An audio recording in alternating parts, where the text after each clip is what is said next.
like, komen, dan subscribe channel ini agar Aksi Mania lebih banyak mengetahui program atau informasi lain yang kami berikan.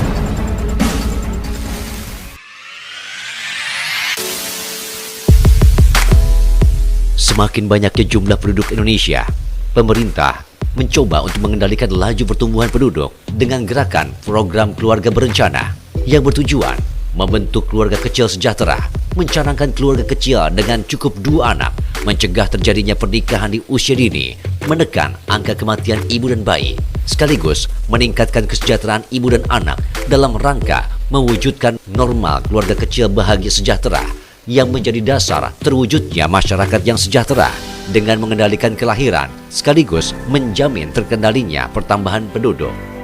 Ikuti perkembangan keluarga berencana di Kabupaten Karawang dalam podcast Ruang Kerja di Aksi Radio. Aksi Mania kembali lagi bersama saya Muhammad Azmi, masih di Aksi Radio Channel. Dan kali ini saya bersama dengan orang paling soleh di Dinas Pengendalian Penduduk dan Keluarga Berencana. Kita langsung sambut, di sebelah saya ada Pak Solehudin. Baik, terima kasih. Saya Solehudin dari BPKP. Ya, Pak Solehudin ini Kepala Bidang Keluarga Berencana di Dinas Pengendalian Penduduk dan Keluarga Berencana. Berarti bidang yang salah satu bidang yang paling sentral ya di dinas ini. Nah, kita langsung aja mungkin ya ke poin intinya terkait dengan keluarga berencana. Keluarga berencana itu sebetulnya apa sih? Kalau kita kan sering lihat iklan-iklan, jargon-jargon, keluarga berencana itu 2 anak apa 2 istri? Cukup. Oh, 2 anak ya, bukan 2 istri Pak ya? Bukan 2 istri. Bukan 2 istri. Senyumnya agak gimana gitu. Jangan takut dilihat istri di rumah.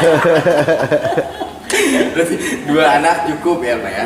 2 anak lebih baik, lebih sehat. Lebih sehat. 2 anak lebih sehat. Nah sebetulnya KB itu apa sih selain dari 2 anak lebih sehat itu?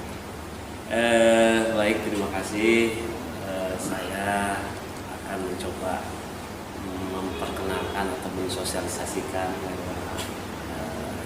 ini bahwa keluarga berencana yang sering diucapkan, yang sering didengarkan baik di TV ataupun di radio-radio, bahwa keluarga berencana adalah proses upaya keluarga untuk mengatur kelahiran, mengatur jarak kelahiran, dan bagaimana upaya keluarga itu merencanakan yang tujuannya adalah bagaimana mencapai ataupun menuju kepada keluarga yang berkualitas, keluarga yang sejahtera tentunya, yang itu merupakan dambaan dari seluruh keluarga yang ada di Indonesia.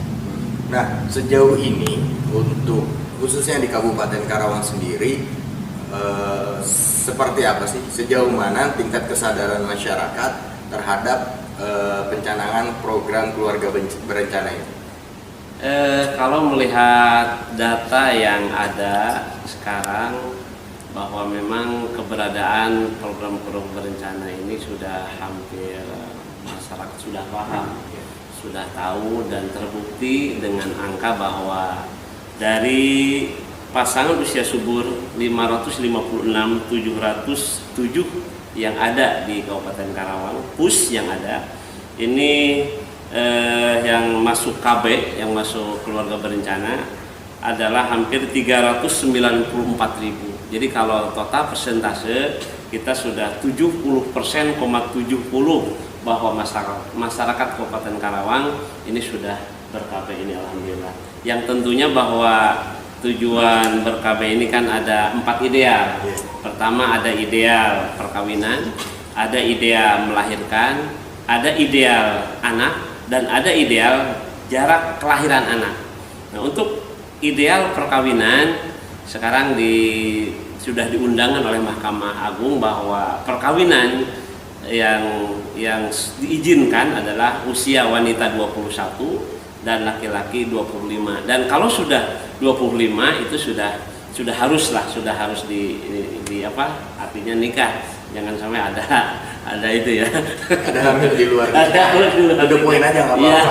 Ini untuk edukasi ya kepada masyarakat. Jangan sampai berjajaran di luar, tetapi ada keluarga sehingga keluarga menjadi apa tujuan kita untuk membentuk sakinah mawaddah dan warahmah.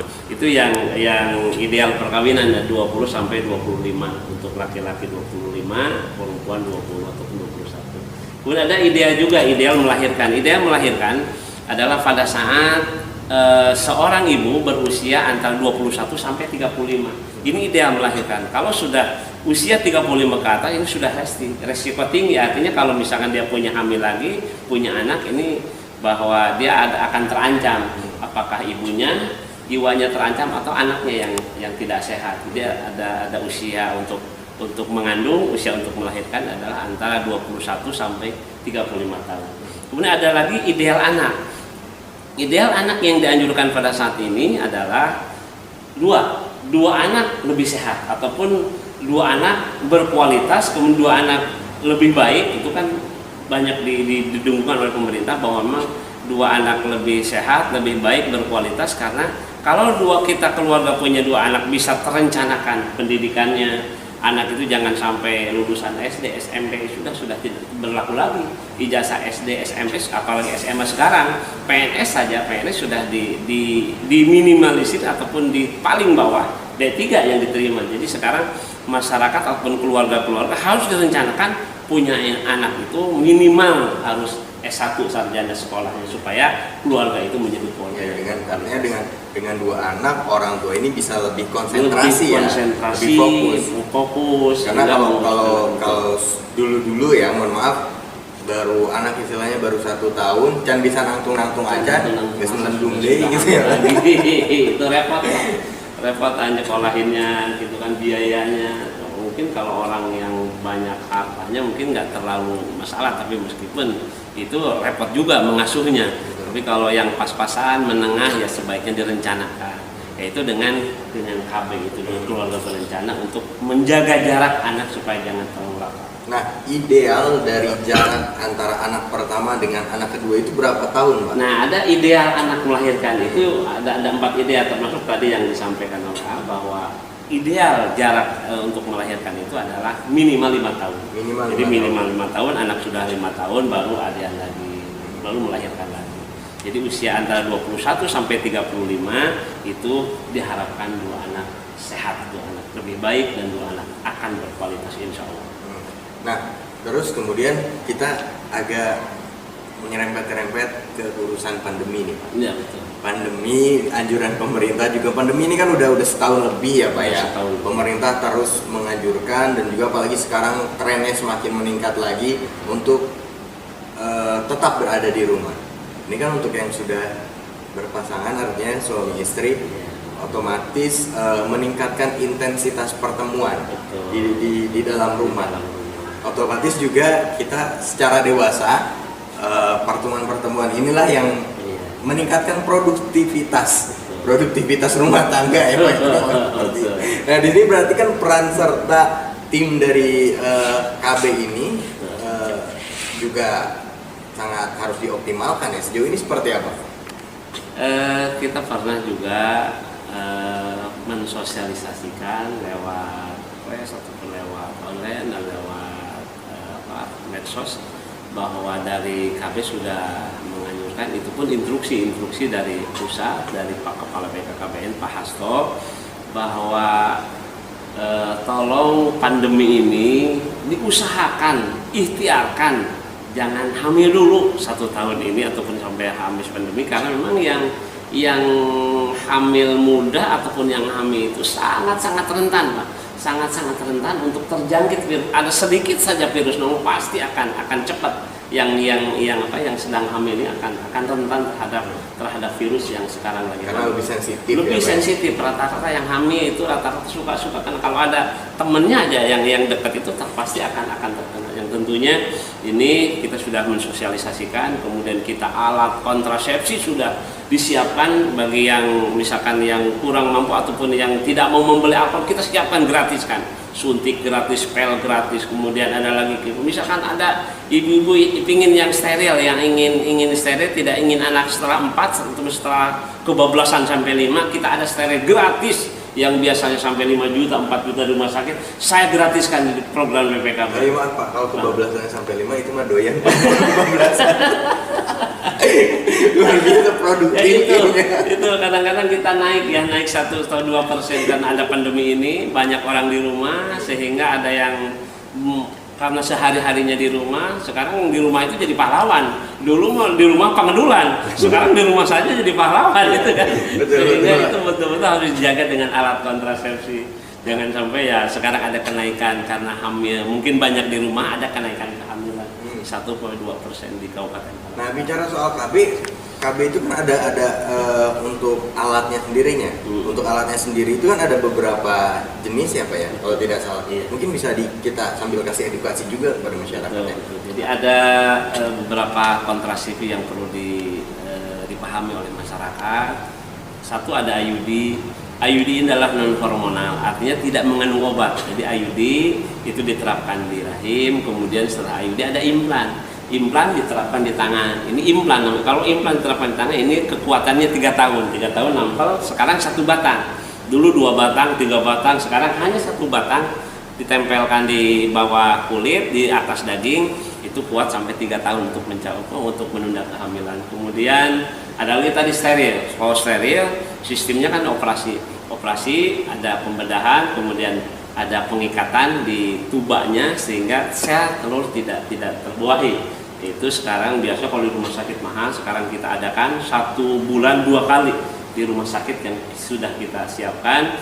Masyarakat yang mau menggunakan fasilitas MOE maka daftarkan ke DPKB itu dengan MOE. Ada juga MOP. Kalau MOP itu adalah yang bapak-bapak AA ataupun semua yang ada di rumah, kalau misalkan istrinya tidak ingin ber-KB maka bapaknya bergantian. Itu kalau MOP kadang ini menjadi bapak-bapaknya sudah tidak mungkin punya anak lagi. Kalau sudah punya anak lagi artinya sudah mantap, kontrasepsi mantap, tapi bukan dikebiri, bukan. Kalau kebiri kan dihilangkan itunya satu ini bukan, tapi yang urat, yang saluran yang ada sperma, yang mengandung spermanya itu diikat ataupun dipotong, diikat sehingga tetap cairan keluar ada, tetapi yang mengandung spermanya ini sudah diikat, jadi tidak bisa membuahi. Itu MOP. Ada tadi IUD, implan, MOE, MOP, kemudian itu disebut MJP, metode jangka panjang. Itu MKJP, metode kontrasepsi jangka panjang.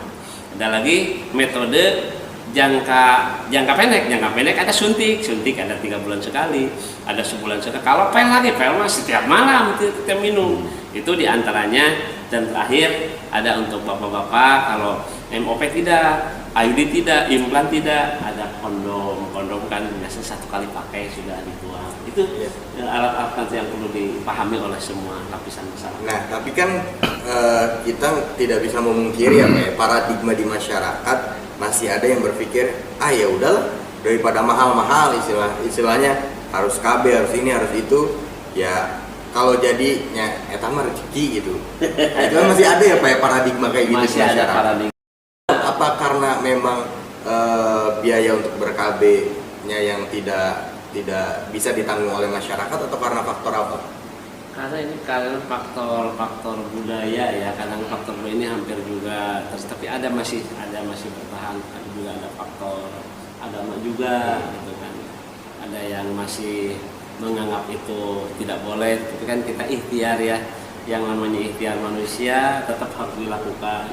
Dalam Al-Quran kan innallaha la yughayyiru ma bi anfusikum hatta yughayyiru ma bi anfusikum. Allah tidak akan merubah suatu kaum kalau kaum itu tidak merubah dirinya sendiri. Artinya kalau orang hanya mengatakan budaya dari orang tuanya gitu tidak ber-KB, artinya tetap dia akan menjadi beban bagi pembangunan, kemudian juga dia akan repot sendiri. Makanya kita harus berusaha berikhtiar dengan berencana. Itu keren bahwa kita direncanakan, diplanningkan keluarga ini untuk menjadi keluarga yang berkualitas dan sejahtera. Nah, berarti artinya DPPKB sendiri punya program untuk KB gratis ya Pak ya?